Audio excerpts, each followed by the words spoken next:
So this is cool. We have a 1973 helicopter currently getting restored.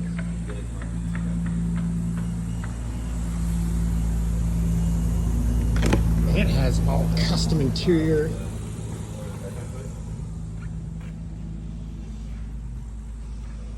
It's beautiful.